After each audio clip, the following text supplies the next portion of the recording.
Group 15-এর দ্বিতীয় class নিয়ে তোমাদের সামনে চলে এসেছি। এর আগে প্রথম ক্লাসটা কমপ্লিট করিয়েছি, ওটা দেখে নেবে। ঠিক ওর পর থেকে আজকের ক্লাস শুরু হচ্ছে। প্রথমেই হেডিং করা আছে হাইড্রোজেনের সাথে বিক্রিয়া। আজ আমরা গ্রুপ 15-এর যে মৌলগুলো আছে তাদের সাথে হাইড্রোজেন বিক্রিয়া করে কি তৈরি করে সেটা চেক করব। তো গ্রুপ 15-এর যে মৌলগুলো আছে এদের সাধারণ যোজ্যতা হয় 3, ঠিক আছে। তা ধরে নিচ্ছি এদের সাধারণ সংকেত ই এবং সাধারণ যোজ্যতা 3। আর হাইড্রোজেনের সাধারণভাবে যোজ্যতা হয় 1। তো এরা যে যৌগটা তৈরি করে সেই যৌগের সংকেত হবে EH3, E1H3 অর্থাৎ EH3। এটা হচ্ছে গ্রুপ 15 মৌলের হাইড্রাইড, ঠিক আছে। তাহলে নাইট্রোজেন কি তৈরি করবে NH3, ফসফরাস তৈরি করবে PH3, আর্সেনিক তৈরি করবে ASH3, অ্যান্টিমনি SbH3 আর Bi তৈরি করবে BiH3। এগুলো সবই হচ্ছে সেই মৌলের হাইড্রাইড, ঠিক আছে। এদের যদি গঠন তোমরা চেক করো, ধরো একটা উদাহরণ দিয়ে নিই NH3 গঠনটা খুব ইম্পর্টেন্ট, হ্যাঁ, এটা আমরা করিয়ে দিচ্ছি। দেখো এর H বের করা যাক। H সমান নাইট্রোজেনের কত, বাইরের কক্ষে কটা ইলেকট্রন থাকে, 5টা, আর 3টে একযোজী মৌল আছে, তাহলে হচ্ছে কত, 4, H4 হচ্ছে। তার মানে সংকরায়ন কি sp3। গঠন কি এর, গঠন তাহলে হয় চতুস্তলকীয় গঠন হয় কিন্তু, ঠিক আছে। কিন্তু আকার দেখলে কি বুঝতে পারবে, দেখো একটা লোন পেয়ার থাকে, এখানে বন্ড পেয়ার কটা, 3টে, আর একটা লোন পেয়ার, তাহলে এর আকারটা হয় ঠিক এরকম, 3টে H থাকবে আর ওপরে একটা লোন পেয়ার থাকবে। তাহলে এই আকারটার নাম হচ্ছে পিরামিডীয়।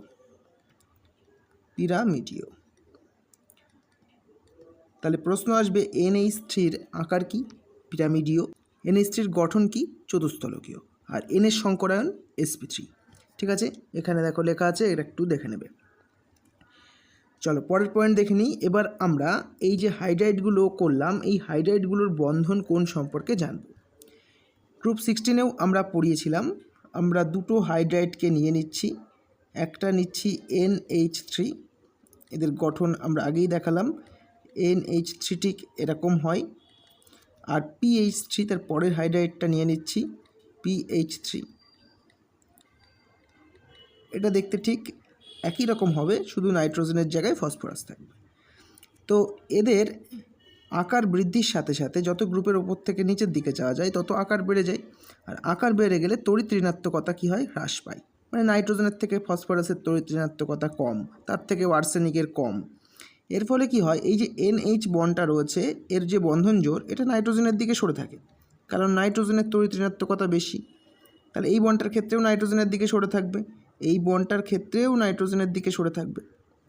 এর ফলে কী হবে, এই নাইট্রোজেন কেন্দ্রে দেখো ইলেকট্রন জোড় এক জায়গায় জড়ো হচ্ছে, এই বন্ধন জোড়ের যে ইলেকট্রনগুলো সব নাইট্রোজেনের কাছে চলে গেছে।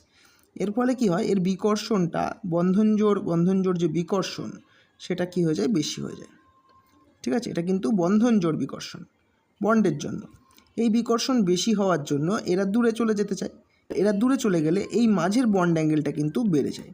তাহলে বিকর্ষণ বেশি হলে বন্ধন কোণ কিন্তু বেড়ে যাবে, বন্ধন কোণ বৃদ্ধি পাবে।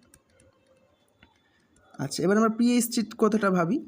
PH3-র ফসফরাসের তড়িৎ ঋণাত্মকতা নাইট্রোজেনের থেকে কম, তাহলে ইলেকট্রনটা অপেক্ষাকৃত হাইড্রোজেনের দিকে সরবে। এত নাইট্রোজেনের ক্ষেত্রে যতটা নাইট্রোজেন কেন্দ্রের দিকে সরেছে ততটা ফসফরাসের দিকে কিন্তু সরতে পারবে না, এটা স্লাইটলি একটু হাইড্রোজেনের দিকে থাকবে, ঠিক আছে, মিডিল বরাবর থাকতে পারে। এর ফলে কি হচ্ছে, এর বিকর্ষণটা অপেক্ষাকৃত কি হয়ে যাচ্ছে, কম হয়ে যাচ্ছে।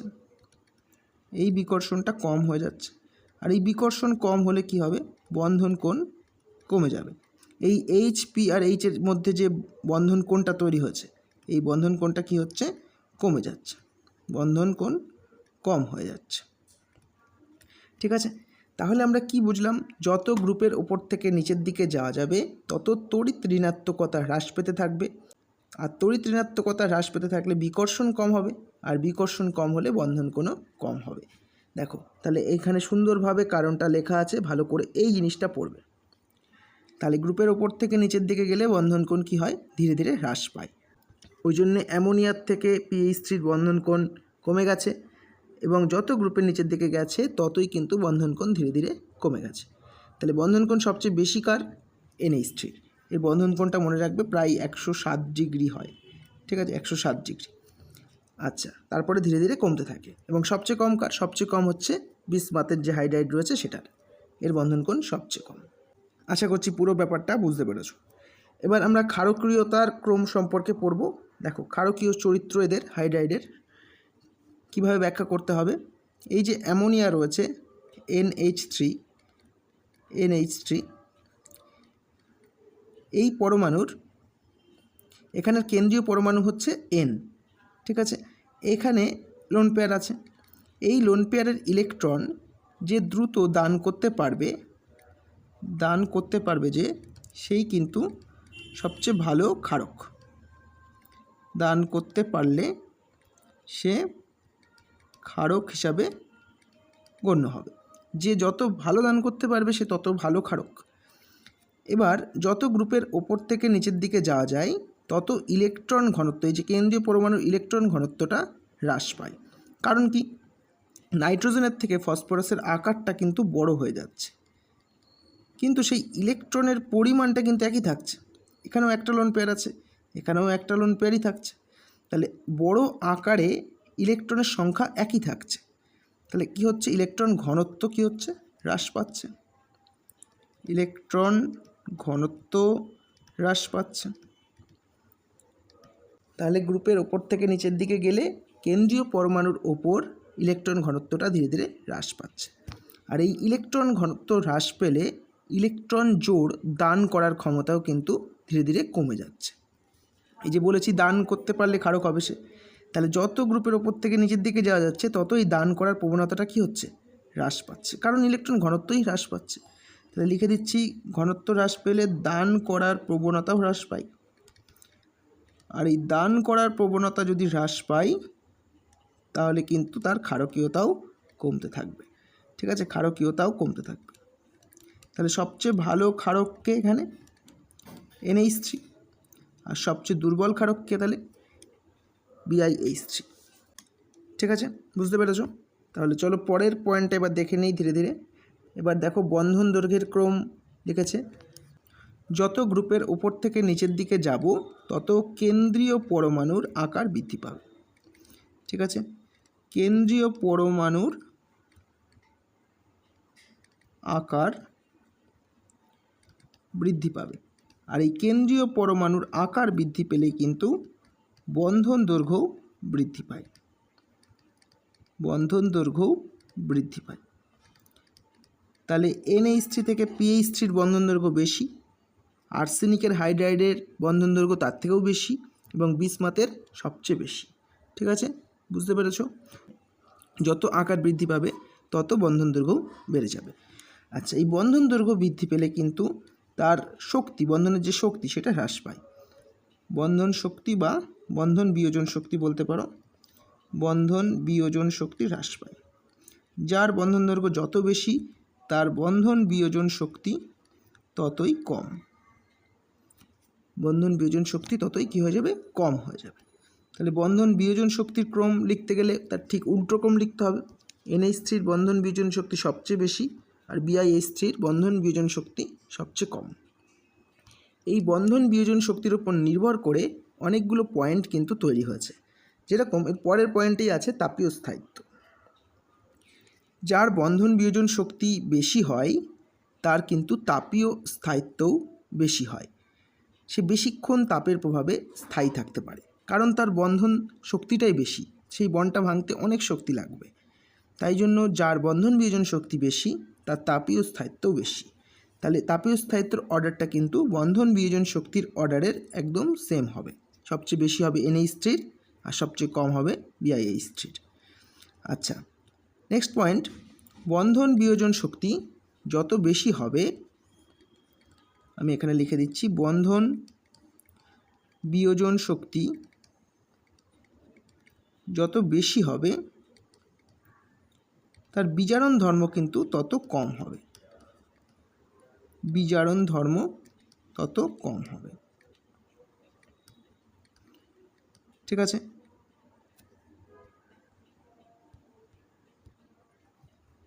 তত কম হবে। ঠিক আছে। আচ্ছা, মনে রাখবে বিজারণ ধর্ম গ্রুপের ওপর থেকে নিচের দিকে গেলে বৃদ্ধি পায়। এইভাবে মনে রাখলে তোমাদের সুবিধা হবে। বিজারণ ধর্ম গ্রুপের ওপর থেকে নিচের দিকে গেলে বৃদ্ধি পায়। যার বন্ধন বিয়োজন শক্তি যত বেশি তার বিজারণ ধর্ম ততই কম। তাহলে NH3-র বন্ধন বিয়োজন শক্তি সবচেয়ে বেশি হওয়ার জন্য এর বিজারণ ধর্ম কিন্তু সবচেয়ে কম হবে এবং BiH3-র সবচেয়ে বেশি হবে। ঠিক আছে। নেক্সট পয়েন্টে চলো, স্ফুটনাঙ্ক। সবচেয়ে ইম্পর্টেন্ট পয়েন্ট বলতে পারো এখানকার। দেখো, স্ফুটনাঙ্ক সাধারণত গ্রুপের উপর থেকে নিচে গেলে বৃদ্ধি পায়। ঠিক আছে। তাহলে NH3 থেকে বিসমাথের হাইড্রাইডের দিকে গেলে স্ফুটনাঙ্ক ধীরে ধীরে বাড়বে, এটাই সাধারণ ক্রম হওয়া উচিত, কিন্তু সেরকম হয় না। দেখো, NH3টাকে বাদ দিলে ক্রমটা কিন্তু সব ঠিকঠাকই চলে। HH3, তারপর চলে আসে SbH3, তারপর চলে আসে BiH3। এই ক্রমটাই কোনো অসুবিধা নেই, পরপর চলতে থাকে। কিন্তু অ্যামোনিয়াতে কি হয়, অ্যামোনিয়াতে আন্তরাণবিক হাইড্রোজেন বন্ধন কিন্তু গঠিত হয়। ঠিক আছে। ঠিক এরকমভাবে আরেকটা এনের সাথে এর হাইড্রোজেন বন্ধন গঠিত হয়। ঠিক আছে। এরকমভাবে অনেকগুলো হাইড্রোজেন বন্ধন তৈরি হওয়ার জন্য অ্যামোনিয়ার অণুগুলো সংগুণিত অবস্থায় থাকে। সংগুণিত অবস্থায় থাকার জন্য এর স্ফুটনাঙ্ক যতটা কম হওয়া উচিত ছিল ততটা কম হয় না, তার থেকে তুলনামূলক বেশি হয়ে যায়। এবার বেশি হয়ে কিন্তু অনেকটা বেশি হতে পারে না। বেশি হয়ে দেখা যাচ্ছে, এর মানটা দেখা যাচ্ছে এই আর্সেনিককে ছাড়িয়ে ঠিক এই জায়গায় NH3টা অবস্থান করছে। ঠিক আছে। যে বেশি হয়ে বিসমাথকেও ছাড়িয়ে যাচ্ছে এরকম হচ্ছে না, বেশি হয়ে আর্সেনিকের থেকে বেশি হচ্ছে, কিন্তু অ্যান্টিমনির থেকে আবার কম হচ্ছে। তাহলে NH3-র অবস্থানটা ঠিক মাঝে চলে আসছে। ঠিক আছে। তাহলে স্ফুটনাঙ্কের অর্ডারটা কি? PH3 সবচেয়ে কম, তারপর আর্সেনিকের হাইড্রাইড, তারপরে অ্যামোনিয়া, তারপরে অ্যান্টিমনির হাইড্রাইড, তারপরে বিসমাথের হাইড্রাইড। তাহলে সবচেয়ে বেশি স্ফুটনাঙ্ক কার? বিসমাথের হাইড্রাইডের, মনে রাখবে। সবচেয়ে কম কার? PH3 বা ফসফিনের।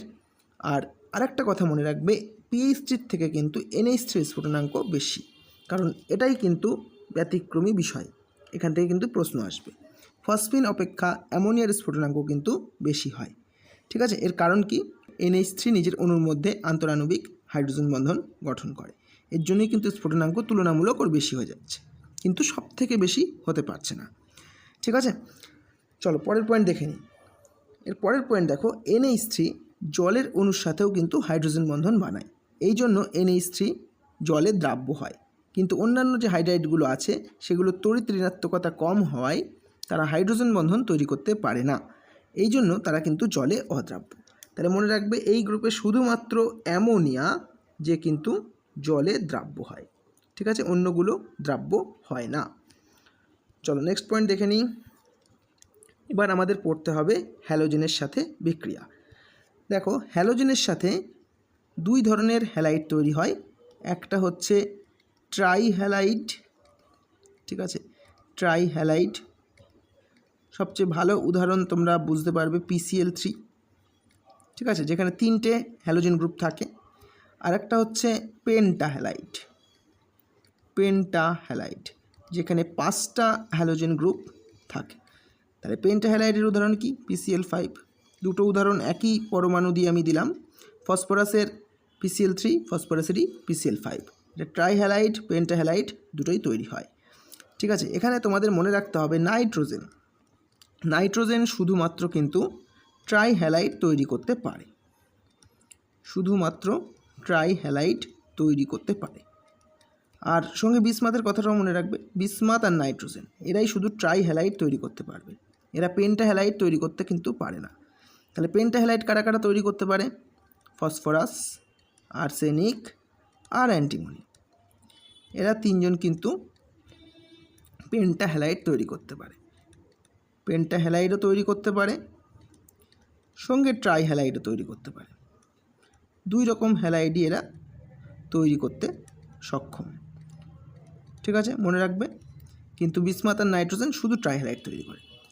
এর কারণ আমরা গত দিনের ক্লাসে বলেছিলাম, সেখান থেকে গিয়ে দেখবে। এখন কারণটা আমরা বিশদে বলবো না, গত দিনের ক্লাসটা চেক করে নেবে।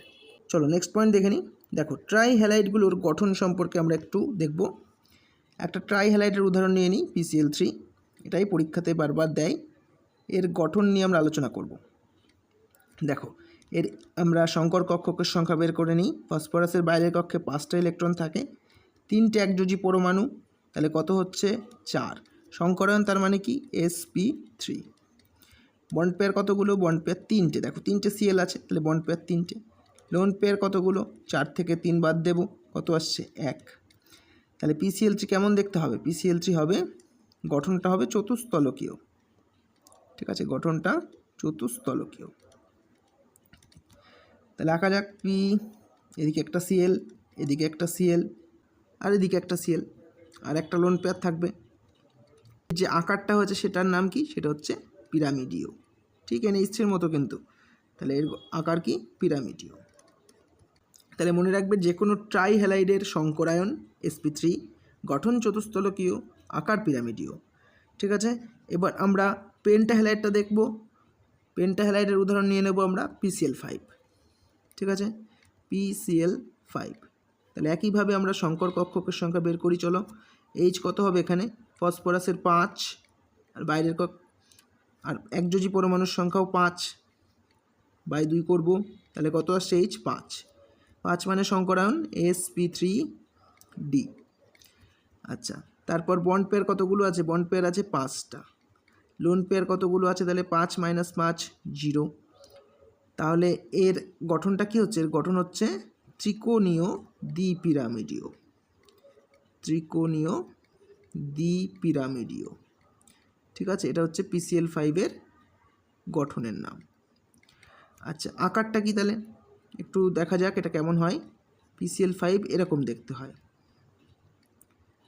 3টে সিএল 120 ডিগ্রি অ্যাঙ্গেল করে থাকে, আর বাকি দুটো সিএল কিন্তু 90 ডিগ্রি অ্যাঙ্গেলে, একটা উপরে থাকে, একটা নিচের দিকে থাকে। ঠিক আছে, তো এটা হচ্ছে PCl5 এর আকার। এর গঠন আর আকার সেম হবে, কারণ লোন পেয়ার 0। তাহলে এর গঠনও কি? ত্রিকোণীয় দ্বিপিরামিডীয়। ঠিক আছে, তাহলে PCl5 এর সংকরায়ন গঠন সবগুলো দেখে রাখবে।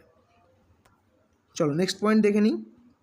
এরপর দেখো বলেছে ডি অরবিটালের অনুপস্থিতি এবং নিঃসঙ্গ ইলেকট্রন জোড়ের উপস্থিতির জন্য নাইট্রোজেনের হ্যালাইডগুলি লুইস ক্ষারক হিসেবে আচরণ করে। তার মানে কি বলতে চেয়েছে? নাইট্রোজেনের যে হ্যালাইডগুলো আছে সবার কাছেই 3টে করে বন্ড আছে। ধরো NCl3 বলছি আমি, 3টে করে বন্ড আছে, আর এক জোড়া কি আছে? লোন পেয়ার আছে। তাহলে এর কাছেই লোন পেয়ার থাকার জন্য এরা এই লোন পেয়ার দান করতে পারে, আর দান করতে পারলেই কি বললাম? সে ক্ষারকের মতো আচরণ করবে। এদেরকে ওই জন্যে লুইস ক্ষারক বলা হয়, লুইস ক্ষারক। তাহলে কেন এটা লুইস ক্ষারক সেটা এখানে বলা হয়েছে। ডি অরবিটাল নেই এখানে, ওই জন্য 5টা বন্ড বানাতে পারছে না, তাই ইলেকট্রনের নিঃসঙ্গ জোড়টা এখানে রয়েছে, সেই জন্যই কিন্তু এরা লুইস ক্ষারক হিসাবে কাজ করছে। কিন্তু একটা এক্সেপশন আছে এখানে, সেটা হচ্ছে NF3। NF3-র এই নিঃসঙ্গ ইলেকট্রন জোড় দান করার প্রবণতা খুব কম, দান করতে চায় না NF3। ওই জন্য NF3 কিন্তু দুর্বল লুইস ক্ষারক। তাহলে যত তড়িৎ ঋণাত্মকতা বাড়বে তত লুইস ক্ষারকের প্রবণতা কিন্তু কমে যাবে। তাহলে আমরা যদি ক্রমটা লিখি NF3, NCl3, NBr3 আর Ni3, এই 4 জনের যদি ক্রমটা লিখি তাহলে আমরা লুইস ক্ষারকের ক্রমটা পাবো এরকম। Ni3 সবচেয়ে বেশি, তারপর NBr3, NCl3, NF3। এটা হচ্ছে দুর্বল লুইস ক্ষারক, দুর্বল লুইস ক্ষারক, দুর্বল লুইস ক্ষারক। ঠিক আছে, তড়িৎ ঋণাত্মকতা বাড়লে লুইস ক্ষারকের প্রবণতা কমতে থাকে। এটা মনে রাখো, ক্ষারকত্বের ক্রমটা কিন্তু আসতে পারে। চলো পরের পয়েন্ট দেখে নিই। কিন্তু দেখো ফসফরাস, আর্সেনিক আর অ্যান্টিমনি এদের কাছে কিন্তু ফাঁকা ডি অরবিটাল আছে, ফাঁকা ডি অরবিটাল আছে। এই ফাঁকা ডি অরবিটাল থাকার জন্য এরা কিন্তু ইলেকট্রন গ্রহণ করতে পারে। তাহলে যারা ইলেকট্রন দান করতে পারে তাদের কি বললাম? লুইস ক্ষার। তাহলে যারা ইলেকট্রন গ্রহণ করতে পারে তারা কি হয়ে যাবে? তারা হয়ে যাবে লুইস অ্যাসিড, লুইস অ্যাসিড।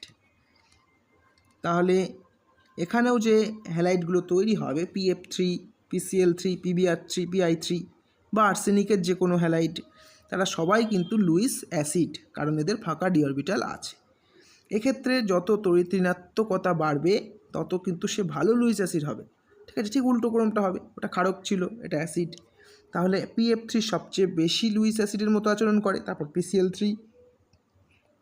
তারপর PBr3, তারপর PI3। ঠিক আছে, মনে রাখবে। তাহলে এর কারণটা কি? ফাঁকা ডি অরবিটাল। চলো পরের পয়েন্ট দেখে নিই। এরপরে দেখো আছে NCl3 এবং PCl3-র আর্দ্র বিশ্লেষণে ভিন্ন বিক্রিয়াজাত পদার্থ উৎপন্ন হয়।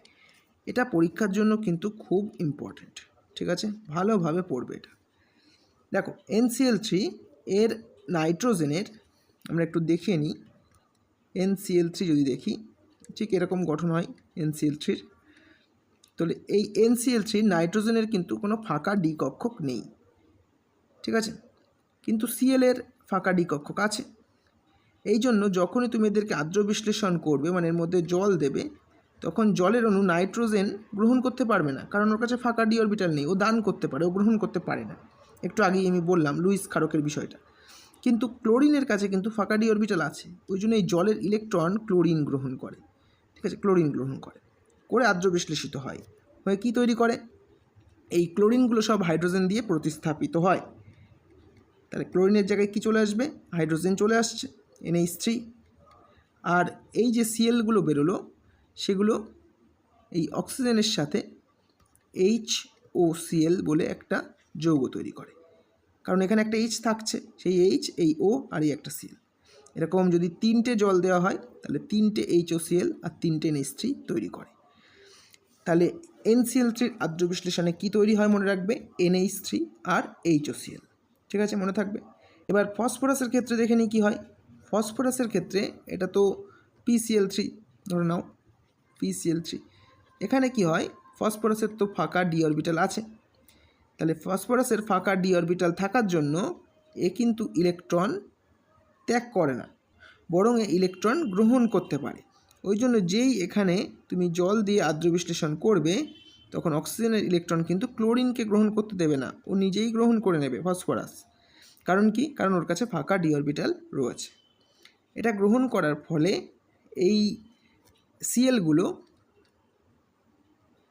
Cl আমি লিখে নিলাম, সঙ্গে কিন্তু একটা OH চলে আসছে, জলের অণু কিন্তু ফসফরাসের সঙ্গে যুক্ত হচ্ছে। এবার এখান থেকে H আর এখান থেকে একটা Cl, এই Cl হয়ে বেরিয়ে যাচ্ছে। তাহলে বেরিয়ে গেলে কি হবে? P একটা OH আসলো আর দুটো Cl থাকলো। তাহলে কি হচ্ছে? একটা Cl OH দ্বারা প্রতিস্থাপিত হলো। ভালো করে লক্ষ্য করো, এখানে 3টে Cl ছিল, সেখান থেকে দুটো Cl হয়ে গেল, একটা OH চলে আসলো। দেখো আমরা ধীরে ধীরে দেখব বিষয়টা। ওপরে প্রথমেই দেওয়া হয়েছে NCl3 বিষয়টা দেওয়া হয়েছে এখানে। দেখো NCl3, এখানে ClOH এর সাথে জুড়ে যাচ্ছে, মানে অক্সিজেনের যে ইলেকট্রন আছে সেটা কে নিচ্ছে? Cl নিচ্ছে। তৈরি করছে কি? HOCl। দেখো এখানে দেখানো হয়েছে HOCl। আর আর নাইট্রোজেনের সঙ্গে কে জুড়ছে? হাইড্রোজেন। তাহলে তৈরি হচ্ছে কি? NH3। তাহলে NH3 আর HOCl তৈরি হচ্ছে। একে যদি আবার জল দেওয়া হয়, তখন কিন্তু NH4OH তৈরি হয়। এটা জরুরি নয় আমাদের, কিন্তু এটা মনে রাখতে হবে। আচ্ছা, অন্যদিকে দেখো PCl3-র ক্ষেত্রে, PCl3-র ক্ষেত্রে উল্টো কেসটা হচ্ছে। ভালো করে লক্ষ্য করো, আগেরটার সঙ্গে এটার পার্থক্যটা দেখো। আগেরটায় দেখো ClOH-কে নিয়েছিল, এটাই দেখো ClH-কে নিচ্ছে। দেখতে পাচ্ছ? ClH-কে নিচ্ছে।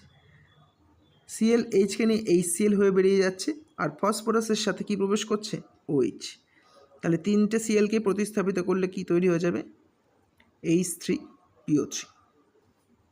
তাহলে 3টে Cl এর পরিবর্তে যদি OH প্রবেশ করতে থাকে, ধীরে ধীরে কি তৈরি হয়ে যাবে? H3PO3, যেটার গঠনটা দেখো এই জায়গাটা দেখানো আছে। এর গঠনটা এরকম হয়। ঠিক আছে, H3PO3-র গঠন, আর সঙ্গে দুটো HCl আর এই একটা HCl, টোটাল 3টে HCl কিন্তু তৈরি হচ্ছে। ঠিক আছে, এই মেকানিজমটা ভালো করে মনে রাখবে, এবং কোনটার ক্ষেত্রে কি যৌগ তৈরি হচ্ছে সেটা কিন্তু নোট ডাউন করে রাখবে। চলো পরের স্লাইডে দেখে নিই এরপর কি বলা হয়েছে। এরপর দেখো দুটো পয়েন্ট আছে। PCl5-এর 5টা Cl বন্ধন সমতুল্য নয়।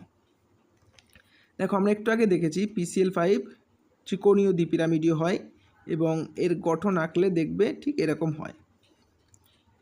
তিনটে সিএল এইভাবে থাকে 120 ডিগ্রি অ্যাঙ্গেলে, এবং দুটো সিএল, একটা ওপরে একটা নিচে থাকে। তো এই সিএলগুলোর যে বন্ধন দৈর্ঘ্য সেগুলো যদি তোমরা একটু দেখো, একটা দেখতে পাবে 240 পিকোমিটার হয়, আর একটা 202 পিকোমিটার হয়। এগুলো মনে রাখার বিষয় নয়, আমি বোঝানোর জন্য বলছি। আচ্ছা, এখানে দুই ধরনের বন্ড রয়েছে। একটা হচ্ছে 120 ডিগ্রি অ্যাঙ্গেলের যে বন্ডগুলো রয়েছে, এই বন্ডটা, এটার নাম হচ্ছে ইকুইটোরিয়াল বন্ধন। ঠিক আছে, ইংলিশ নাম ইকুইটোরিয়াল। তো ইকুইটোরিয়াল বন্ধনগুলো 120 ডিগ্রি অ্যাঙ্গেলে আনত থাকে। আর এই যে ওপরে আর নিচে যে বন্ডটা রয়েছে, এটার নাম হচ্ছে অ্যাক্সিয়াল বন্ড। অ্যাক্সিয়াল বন্ড এটা কত ডিগ্রি থাকে? 90 ডিগ্রি। তাহলে এখানে এই পিসিএল সঙ্গে এক ধরনের বন্ড, আর এই ওপর নিচের পিসিএলের সাথে একরকম বন্ড। তো দুই ধরনের বন্ধন কিন্তু এখানে রয়েছে। ঠিক আছে, অ্যাক্সিয়াল আর ইকুইটোরিয়াল বন্ধনগুলোর মধ্যে যে বন্ধন দৈর্ঘ্য রয়েছে সেটা কিন্তু 240 ডিগ্রি অ্যাক্সিয়ালগুলোর জন্য, মানে এইগুলো হচ্ছে 240 পিকোমিটার এর দৈর্ঘ্য, আর ইকুইটোরিয়ালের জন্য 202 পিকোমিটার। তাহলে এখানে দুই ধরনের কিন্তু সিএল বন্ধন রয়েছে। তাহলে তুমি কখনোই বলতে পারো না যে এই যে 5টা সিএল বন্ধন একই রকম। তোমাদের বলতে হবে এই 5টা সিএল সমতুল্য নয়, এখানে এই 3টে সমতুল্য, আবার এই দুটো আলাদা করে সমতুল্য। ঠিক আছে, তাই জন্য বলা হচ্ছে এখানে PCl5-এর 5টা সিএল বন্ধন কখনোই সমতুল্য নয়। তোমাদের কিন্তু মনে রাখতে হবে যে ইকুইটোরিয়াল বন্ধন কতগুলো আছে? 3টে, আর অ্যাক্সিয়াল বন্ধন কতগুলো আছে? 2টো। ঠিক আছে, কত ডিগ্রি অ্যাঙ্গেলে রয়েছে এগুলো কিন্তু মাথায় রাখবে। এটা 120, এটা 90 ডিগ্রি। চলো পরের পয়েন্টটা দেখে নিই। নেক্সট পয়েন্টে রয়েছে, দেখো, জৈব বিক্রিয়ায় PCl5 ক্লোরিনেটিং বিকারক হিসেবে কাজ করে। এটাও কিন্তু আগের যে কনসেপ্টটা বোঝালাম সেটার উপর ভিত্তি করেই লেখা হয়েছে। কি বলা হয়েছে চলো পড়ে নিই। ত্রিকোণীয় দ্বিপিরামিডীয় গঠনাকৃতি বিশিষ্ট PCl5 অণুতে 2টি অ্যাক্সিয়াল PCl বন্ধন এবং 3টি ইকুইটোরিয়াল PCl বন্ধন রয়েছে, এবং ইকুইটোরিয়াল বন্ধন অপেক্ষা কিন্তু অ্যাক্সিয়াল বন্ধন দৈর্ঘ্যে বড়, যেটা আমি দেখালাম। আচ্ছা, দৈর্ঘ্যে যদি বড় হয়, আমি আগেও বলেছি বন্ধন দৈর্ঘ্য যদি বড় হয় সে কিন্তু দুর্বল বন্ধন হয়, তার বন্ধন শক্তি কম হয়। তাহলে অ্যাক্সিয়াল বন্ধনগুলো দৈর্ঘ্য বড় হওয়ায় ওটা কিন্তু দুর্বল বন্ধন। ঠিক আছে, দুর্বল বন্ধন হওয়ার জন্য এরা কিন্তু সহজেই বিয়োজিত হয়ে দুটো ক্লোরিন ত্যাগ করতে পারে। ত্যাগ করার জন্য এরা ক্লোরিনেটিং বিকারক হিসেবে কাজ করে। যারা ক্লোরিন ত্যাগ করতে পারে তাদের বলা হয় ক্লোরিনেটিং বিকারক। আমি একটু ছবি এঁকে তোমাদের বোঝানোর চেষ্টা করছি।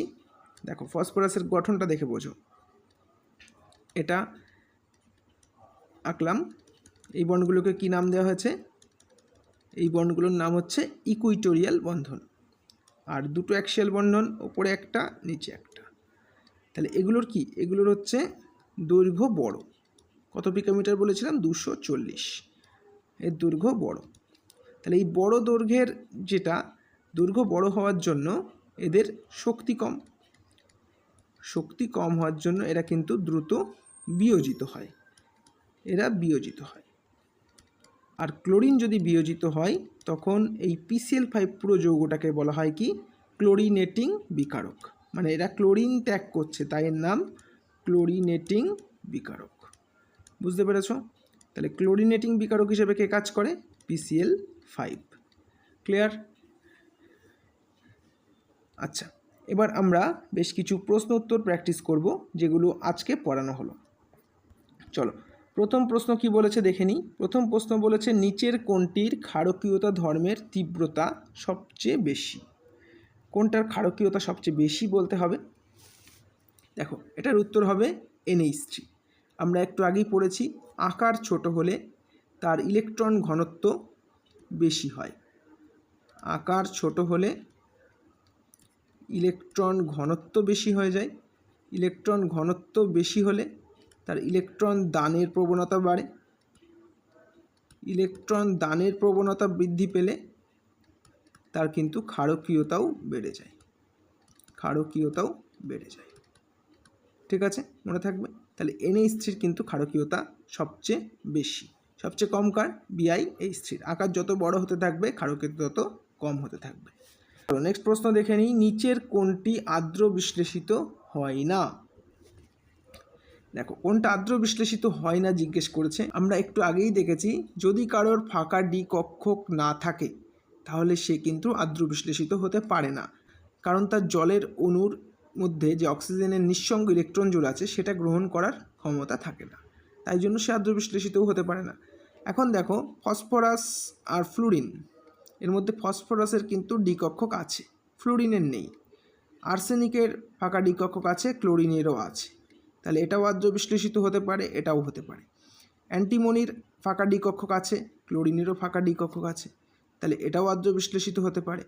কিন্তু NF3 দেখো নাইট্রোজেনের ইলেকট্রন বিন্যাস করো 1s2 2s2 2p3, এরপর কিন্তু 2d বলে কিছু নেই, তাহলে এর ফাঁকা ডি অরবিটাল নেই।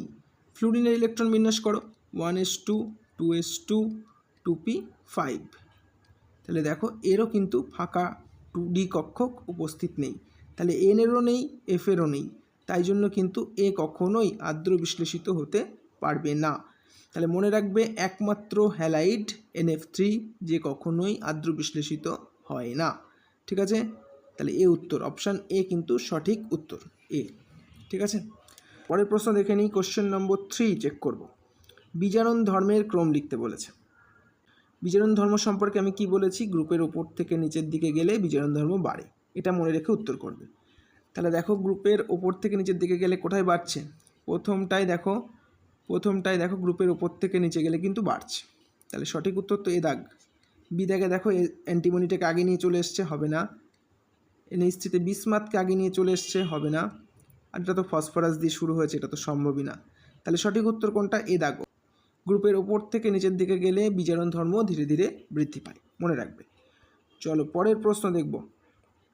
কোশ্চেন নম্বর 4, কোনটির স্ফুটনাঙ্ক সর্বাধিক? খুবই ভালো প্রশ্ন এবং ইম্পর্টেন্ট প্রশ্ন।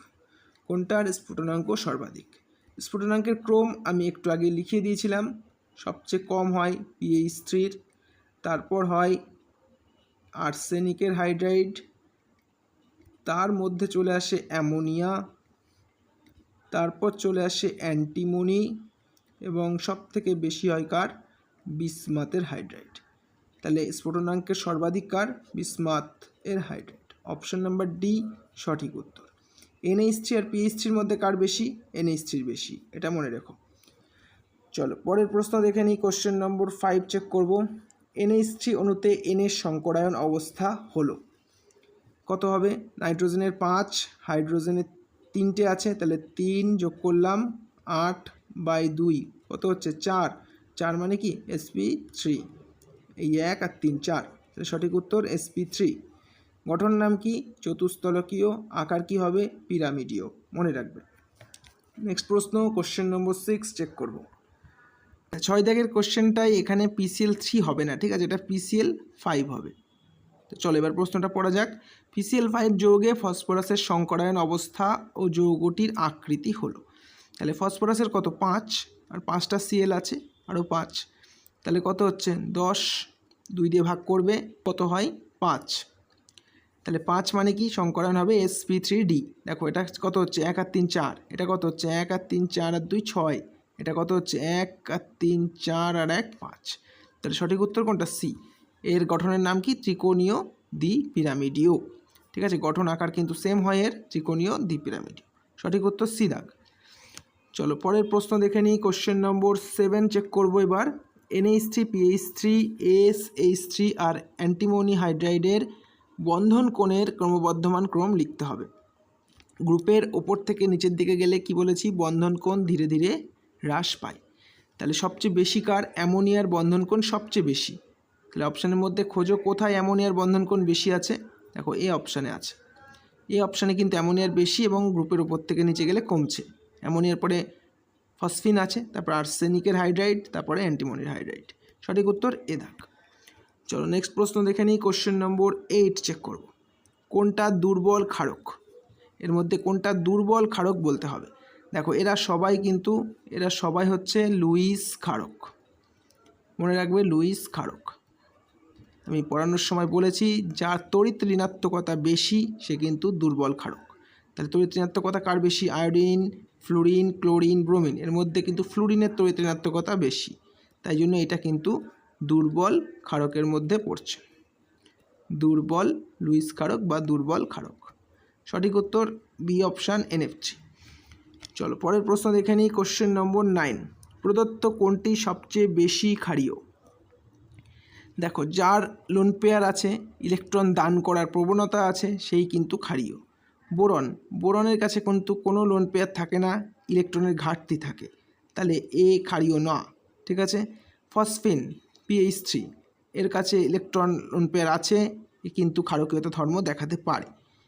ঠিক আছে। কিন্তু CH4 কার্বনের 4টে বন্ড হয়, কোনো লোন পেয়ার নেই, তাহলে এ ক্ষারীয় নয়। NH3 এর কাছেও কিন্তু লোন পেয়ার আছে, এও ক্ষারীয় হতে পারে।